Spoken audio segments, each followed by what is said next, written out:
देखो, जिस मर्दानगी से यशस्वी जायसवाल ने मिचेल स्टार्क को चुनौती दिया था, उसी मर्दानगी के साथ यशस्वी जायसवाल को मिचेल स्टार्क ने बता दिया है कि बेटा मर्द कैसा होता है। बात चाहे जैसे भी शुरू हुआ हो, लेकिन यशस्वी जायसवाल ने मिचेल स्टार्क को जिस तरह से चुनौती देकर ये कहा था कि तुम जरा स्लो गेंद फेंक रहे हो, इस बात को मिचेल स्टार्क ने इतना सीरियसली ले लिया जिसका खामियाजा यशस्वी जायसवाल को अभी तक भुगतना पड़ रहा है। इसीलिए किस्सों में कहा जाता है कि बेटा बाप से पंगा नहीं लेने का, बाप बाप होता है और बेटा बेटा होता है। तुम अपने औकात में रहो, अपने हद में रहो तो ज्यादा अच्छा होता है। यशस्वी जायसवाल भले ही हमारे इंडिया के दिग्गज खिलाड़ियों में से एक है, लेकिन अगर बात किया जाए स्टार्क्स की, स्टार्क ऑस्ट्रेलिया के सबसे दिग्गज खिलाड़ियों में से एक है और उनके पास तजुर्बा भी है।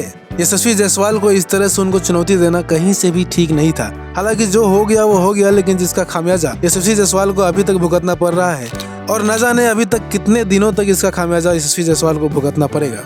बॉर्डर गावस्कर ट्रॉफी के अभी तक 3 मैच हो चुके हैं, जिसमें से अगर बात किया जाए यशस्वी जायसवाल का, तो वो पर्थ के मैच में दूसरे इनिंग में कुछ अच्छा खेल पाए थे, जिसमें उन्होंने एक शानदार शतकीय पारी खेली थी।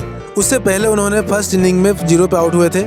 दूसरे मैच में उन्होंने शतकीय पारी खेलने के बाद उनका तेवर कुछ इस प्रकार से बदल गया कि उन्होंने मिचेल स्टार्क को ही चुनौती दे डाली, जिसका खामियाजा उन्हें अभी तक भुगतना पड़ रहा है, ऐसा आप जानते हैं। बॉर्डर गावस्कर ट्रॉफी के दूसरे मैच में जो कि एडिलेड में हुआ था, उसमें यशस्वी जायसवाल को पहले गेंद पे ही आउट कर दिया गया। इस मैच में यशस्वी जायसवाल को पहले गेंद पे ही आउट कर दिया था मिचेल स्टार्क ने। दूसरे इनिंग्स में भी यशस्वी जायसवाल 0 पे आउट हो गए। बॉर्डर गावस्कर ट्रॉफी के तीसरे मैच में, जो कि गाबा स्टेडियम में हो रहा है, यशस्वी जायसवाल जब बैटिंग करने आए तो ऐसा लगा कि इस बार कुछ अच्छे फॉर्म में आएंगे। उन्होंने पहले गेंद पे ही चौका मार करके खाता खोल दिया। फैंस को ऐसा लगने लगा था कि इस बार से सुधारने की कोशिश करेंगे, लेकिन क्या सुधरेगा। मिचेल स्टार्क तो भाई पहले से ही बैठा हुआ है कि भाई तुमको तो लेके जाना ही है।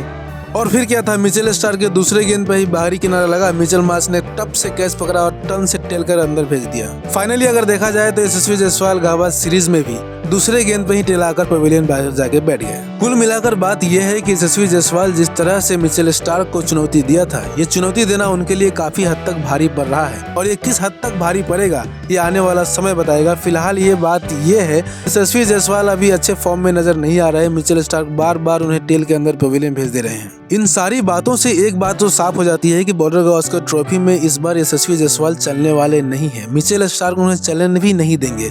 जिस प्रकार से उन्होंने चुनौती को सीरियस लिया है मिचेल स्टार्क ने, मुझे नहीं लगता है कि इस बार यशस्वी जायसवाल कुछ अच्छा कर पाएंगे। हालांकि देखना यह होता है कि टीम इंडियन का जो सिलेक्शन टीम है वो क्या कुछ कर पाती है यशस्वी जायसवाल को लेकर आगे की तरफ। हो सकता है उन्हें बैठा दिया जाए, क्योंकि परफॉर्मेंस इस बार उनका जितना खराब है, मिचेल स्टार्क से तुकाबंदी करने की वजह से भी उनको कुछ हैरेसमेंट हो सकती है।